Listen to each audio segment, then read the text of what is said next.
Hey, Hope Church. During the month of July, we are going to try to do our sermons podcast style.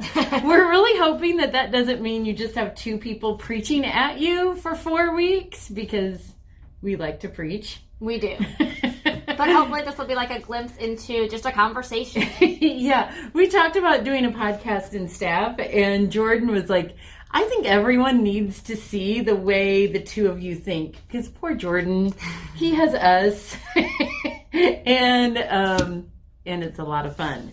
Oh, here's the deal. Through the month of June, we had guest preachers. They were amazing. We could not have had better people speaking on multiple topics. Like, often when lead pastors and associate pastors go, it's like, well, who's going to fill that pulpit? Jenny and I were both blown away. We could not have been gifted with better people to step in. It's like the bars. Yeah. It's like, you guys were used to it up here, and now you have us again. Here we are. If you haven't seen these, you need to go back and rewatch them, especially Ellis. Ellis comes out, shares their coming out story as trans, and then Derek, we're going to talk a little bit about him. His was amazing, and last week Scotty's was just raw and emotional and important to hear. Oh, I encourage you to hear those. Yeah. Derek's, Kara and I have rewatched 2-3 times. At least. We keep rewatching it, and at the end, and this is Derek Scott III. He's a Wesley Foundation director in Florida. He is a Black man. He came out about 5 weeks ago as gay as well, so he had some words to say to us at this point. But he looked at Hope Church and said, who is responsible for carrying all of this forward right now? And he said, Hope Church, you are responsible. And he even reminded us of the Sermon on the Mount, when Jesus is looking at the most marginalized group of Galileans. I hadn't even thought about it until he said it that way. Right, what their actual context was, who the audience was. It was not those in power. It was not those who had the power to change anything. Yeah, they were the marginalized group. Yeah. And there he is, Jesus. Yes. And Jesus looks at them and says, you are the light of the world. And Derek said if he'd been there, he would have raised his hand and said, what? I don't think so. And then Derek said that to us. Are you going to read this? Yeah. And the scripture in Matthew 5, verse 14 says, you are the light of the world. And again, and Derek even said, it's so rude to point, but like that pointing. Yeah. You, my friends. You. It's not someone else. It's not that God is going to do some magical thing, but through us. You are the light of the world. A city built on a hill cannot be hidden.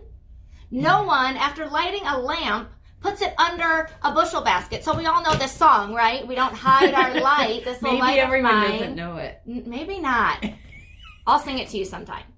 But we don't light a light and then put it under a table. We don't hide it somewhere. We put it where it will illuminate the most space. Yes. So you are the light of the world. You are to do that. Let your light shine before others, because that is what we're called to do in this space. And so then Derek talked about, it's about you. Mm-hmm. And anyone who's looking, and even when Jenny and I are watching this later, it's about you. Anyone who's listening. Me? Yeah. Really? Surely someone else. Surely someone more qualified. We're doing our thing. Like, we're doing our thing. We have to do. Yeah. We're busy. Right? Yeah. Plenty of excuses. It's about you. It also, and this is comforting if you're freaked out by the you, it is still you, but it's also about us. Aww. It's about us in community. I know, together. It's about us because we can't do this alone. We are created to be in community, in relationship. And so it's about you. It's about us in community together. And then like after the pandemic, right? Yeah. In person. And yet he also talked about us finding our power now, right? Now. Finding our strength now, right? Because we can always say, oh, after, when it's safe, when it's this, when it's that. It's about you, it's about us, it's about now. And that's what he said clearly. Yeah. You, us, now. And so we listened to that and we thought, okay, what now? Yeah. And that's what we're going to talk about. And that led us, there's nothing else we could talk about this month other than what happens now. What now? Remember in like a year ago when we created an 18-month plan? And then in January... We were so organized this year. The first time we were thriving. We knew what was coming. And then 2020 hit, all out the window. Even January, we reviewed it all, all out the window. Yeah. So now we're asking, okay, what now? And we're going to start to talk about that. Yeah, absolutely. Okay. And it's funny because this first one goes against actually it's really easy for you and I guess I should say. What's that first what now point? Okay, the first thing we want to say is don't be quiet.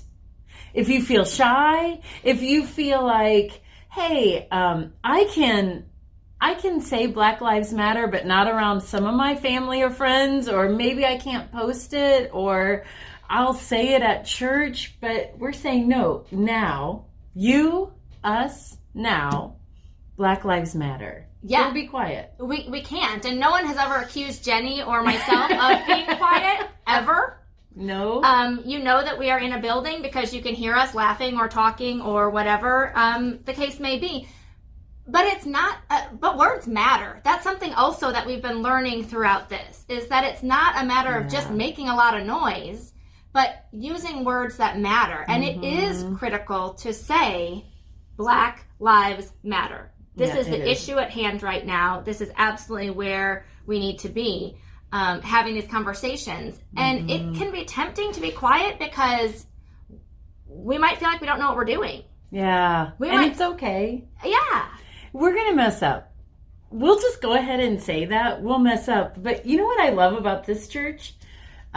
This is a congregation not afraid to have hard, honest conversations. Right. We pride ourselves on that. Yes. We're lucky that we've had all of you to engage in conversations about what does it mean to actually be LGBTQ inclusive.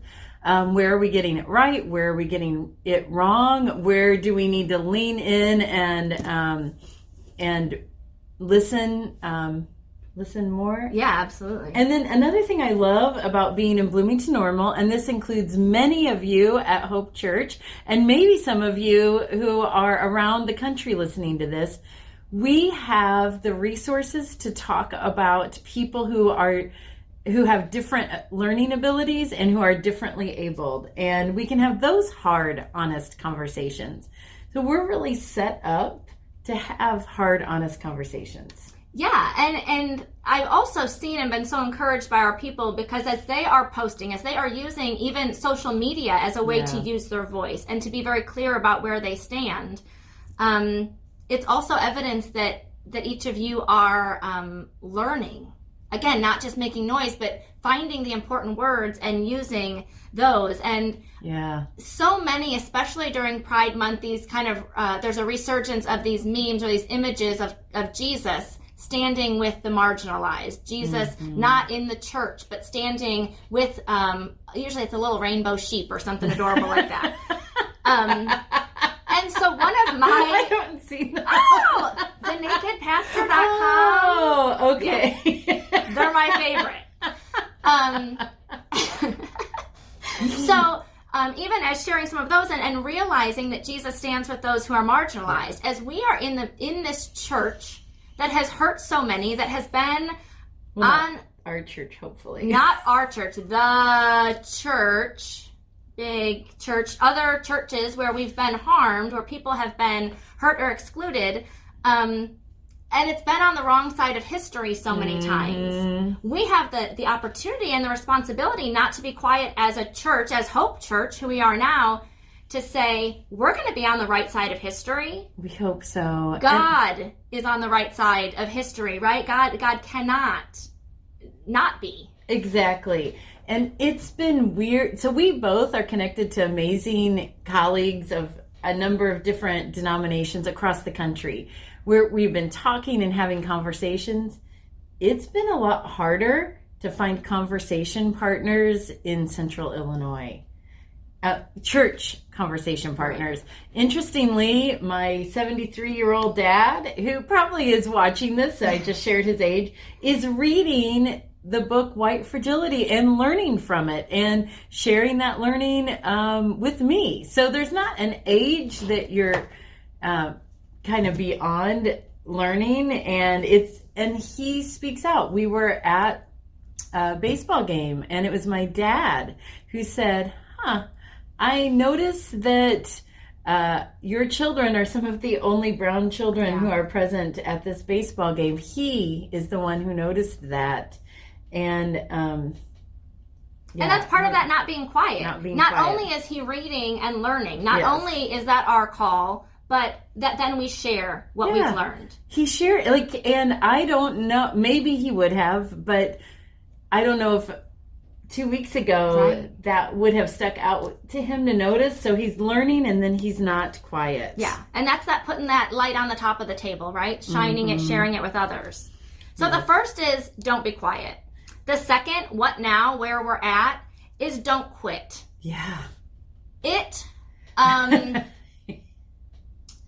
A thing white people should never say is, this is exhausting, but true. It's exhausting for people of color who have done this their whole entire lives. It is exhausting to dismantle systems. Yes. But we don't quit. We don't have an option of quitting. There's a lot of fear and uncertainty around these topics. It's just, I know for several years I was like, okay, as a white person, do I have do I talk about racism? Is it my issue? Do I act like I know something, or am I just uneducated? Am I in the wrong lane? Yes. And am I supposed to be doing this? Yes. What we're saying is yes. Yes. It is a problem. White supremacy, racism is a problem that white people have created, have supported, and so it is our job then to teach one another. Not to burden people of color at all. And so we don't quit. And you know what D'Angelo shares in White Fragility, part of the reason we do quit is maybe we were literally taught as children, or we have it in our own minds, that racism is an individual act of a hateful person against another person based on their race. Yeah. And what we're needing to relearn is that racism is systemic and we're complicit in it. And it doesn't mean to say that you and I have participated in racism doesn't mean that as individuals we have done something hateful to another individual. Yeah, even looking at it as good and bad, right or wrong. If I say racism is wrong, I don't want to be wrong. You don't want to be wrong. No one wants to. So that shuts down the conversation. That allows us to say, oh, well, I'm good and I'm right, so it must not be my issue. Yeah, it ends the conversation. It keeps it at that surface level instead of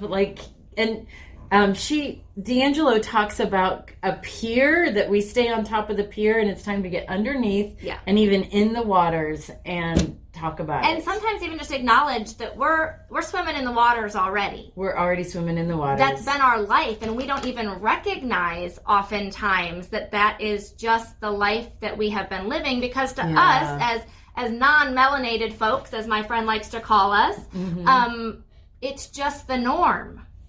We think of whiteness and how we've lived as the norm. Right. And just how damaging that is. Damaging.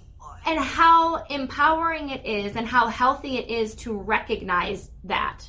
If that's even the first step. And D'Angelo talks about when she does this as a sociologist, if people can just recognize that, how groundbreaking that is. How groundbreaking. She said that if she can get white people to not be defensive, to actually engage this conversation, to listen and to talk, to not quit, to not just say I'm racist, which ends the conversation and doesn't move us any further, but to actually listen. She has asked in all of her workshops, people of color, what it would be like for white people to be willing to just listen. Right. Just listen. That's it. Yeah.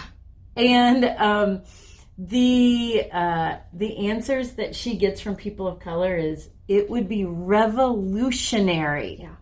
It should not be revolutionary for us to shut up and listen. Yeah.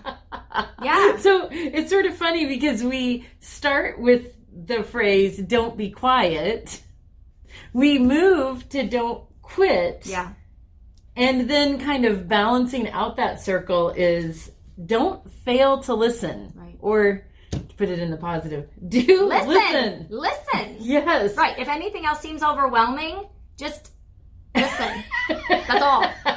Right? If that's where you're at, if that's where we are, listen to the stories around us. Yes. Listen to, and again, it's not going to the one black person that you know and saying, teach me, help me, show me, point out to me when I'm racist.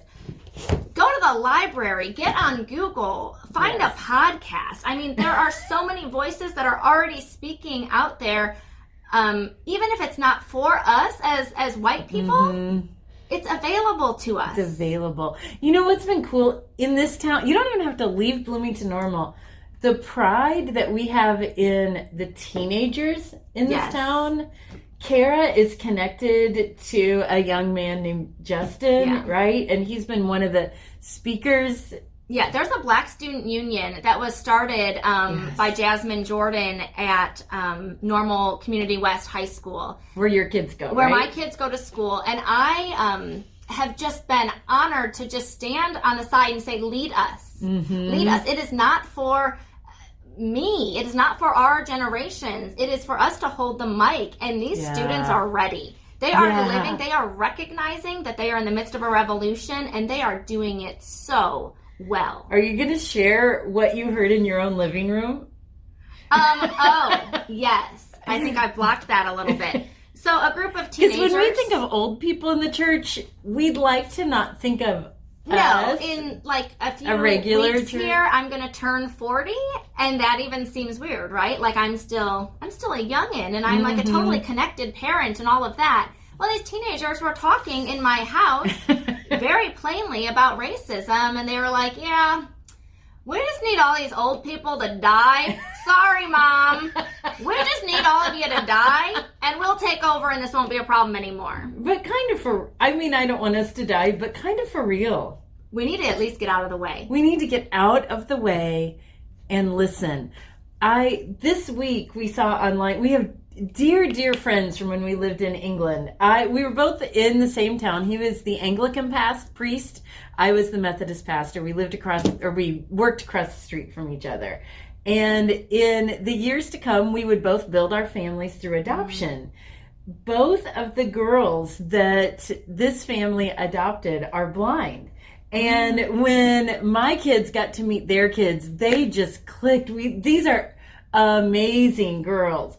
Well, in the years since they adopted these kids, my father, Mike's wife, has gotten a PhD studying this, and she encouraged her daughter, who's now probably the age of those kids sitting in your living room, and she wrote and bound her own book entitled What It's Like to Be Blind. Oh. She said people always ask her, and once they understand, then there's a greater level of empathy. This book is actually being auctioned on eBay, and she's going to give the money that she earns from it to Royal Institute that studies blindness. But it's a young person that we need to listen to. Yeah.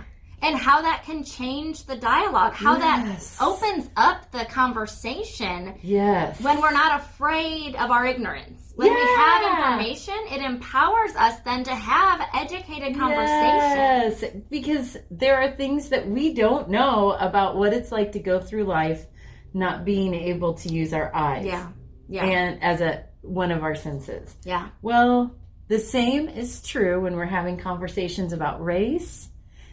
For those of us who are allies and seeking to support our LGBTQ siblings, it's really about listening to learn how to do that best. Yeah. Even as a church. And the same is true in conversations about race. Yeah, and one of the things we are constantly striving to do as Hope Church is hold space for the uncomfortable, hold space for grief, hold space for pain. Not to say those are bad, but to live into this is life. Life has all the range of emotions, and so even in our uncomfortability, even in the midst of learning and growing, we hold space here. We hold space. And we say, this is where we're called to be right now. So, what now? Don't be quiet. Don't quit. And don't stop listening. Yeah. So, maybe you want some just practical things at this point in time. One thing that we can tell you about is that we were asked to partner with Rencon Yoga Studio. Sarah Nannon was one. Yeah, she preached for us during our Let Go series, and there it is. On this Thursday, July 9th, I feel like I've gone into a commercial. On July 9th, there's going to be a community book discussion. I guess it's probably going to be reversed, the mirror image. They can't see the book. Sorry. But it's How to Be an Anti-Racist by Ibram Kendi. And the other thing that's going to be really cool about this, and we'll put the link below. That's what they always say in podcasts. We'll learn that eventually. Maybe Anish will put it across the thing. Yeah, the link below. Thank you, Anish. You can register to be a part of this. Yeah. So the conversation on the book starts at 7:20, but if you want to join in at 6:30, there's going to be a very gentle yoga practice to kind of get everyone into a posture of breathing and listening and openness, so that perhaps as this conversation is approached, it's not from a position of defensiveness, but of... How powerful to be able to literally make space in our hearts and our minds and our lives to get in a place where we can receive. And recognizing, we talk about it a lot, but recognizing the connection between mental health, intellectual connection, and physical connection. So it will do that. That's this Thursday, and we're all invited to participate. I have been asked to be a panelist, which really, I keep saying it just means I got to be a part of some of the pre-conversations such that I feel like I've already begun to learn a lot. Yeah. And anytime we pull in new voices, right? We have new perspectives and new eyes. We gain insight, even if we're all reading the same book. Yes. In that dialogue, so much more comes out that's so valuable. Yes. There are also, podcasts out there. Someone I know and love, who's a PhD professor at Illinois State University, has a podcast called The Black Gaze, and that is her gaze with a Z. With Gaze. We do love the black gaze too. Yes. Black gaze, like gaze with your eyes. And we'll have a link to that also. That is just, again, an opportunity to overhear some genuine conversation with people of color that is actually centering the Black voice. And there's no code switching involved, which I love, because what do you mean by code switching? So just because my skin is white, a person of color very likely will change their dialect, will change how they carry themselves, because they have had to live their whole lives in a white world, in a world where whiteness is normalized. So when people of color, especially in this podcast, are talking with one another, they don't have to do that. They get to be themselves authentically. It's amazing. Kara asked me or invited me to listen to this as well, and it's amazing. It's a gift that they recorded themselves, that they've recorded their conversation. It's like, it is a gift to the world. Yeah, absolutely. And I have a feeling that we are going to continue. We'll learn from Thursday's conversation and figure out what we need to do as Hope Church. Maybe you want to Google. You can Google Robin DiAngelo. Oh, again, this is going to be backwards. And watch a 20-minute video of her and learn. If you don't have time to read the book, you'll learn in those 20 minutes. Yeah. And we watched that video twice. Yes. And even Netflix, any of the streaming services have all sorts of documentaries and movies, Just Mercy and 13th, who are centering the conversation around Blackness and about systemic racism and about our history that's not whitewashed, that's not... Dear white people. Yes. So many resources out there. And we're not going to stop, because right now these resources are very alive. Yeah. Hope Church, this is the beginning of, not the beginning of this conversation, but... That's the beginning of our entrance into it, of our saying, this is where we're called. This is where we are to be right now as the light of the world, as a city on a hill. We don't have a choice. Yes. And I want to go back to one more thing that Derek said. We don't have it on our notes here, but he talked about how if you are, and he was sitting there as a Black man who's come out as gay. And so he said, if you are not a person of color, you've got work to do. Do your work. Yeah. That's part of what we're doing here. Then he said, if you are not queer, you've got work to do. Listen to how to be an ally. Yeah. How are you being an ally? How are you involved in this? Yeah. And that is as two white women who are married to white men, that's our lens and our perspective.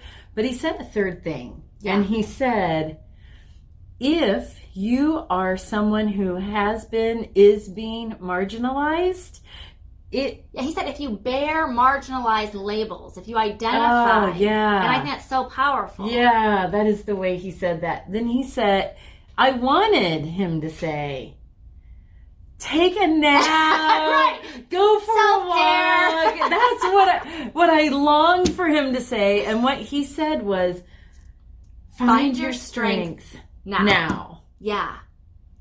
Like no one is out of this conversation. Again, that finger pointing you. And that gift. Jesus didn't say, he wasn't looking for white saviors. He wasn't a white savior. He wasn't looking for white saviors. Yeah. He looked at the marginalized and said, you are the light of the world. Yeah. Can't be more clear. There's a lot that we have to interpret in Scripture. That's one of those things that Jesus made very clear. Very clear. And so as a faith community, we are committing to not being quiet, to using our platform, to using our voice. We are committed to this. Just as Pride Month was in the month of June, it doesn't stop just because the calendar has changed to July. This is forever. This is until there is literally justice for all. We don't quit. Yes. And we do not fail to listen. We are going to continue to open our ears, open our minds, and see those places where we have to look at the parts of ourselves that we've never had to examine before. And we're going to keep listening. Yeah. Yes. And we'll keep doing it through the entire month of July. Yay! Yay. Amen.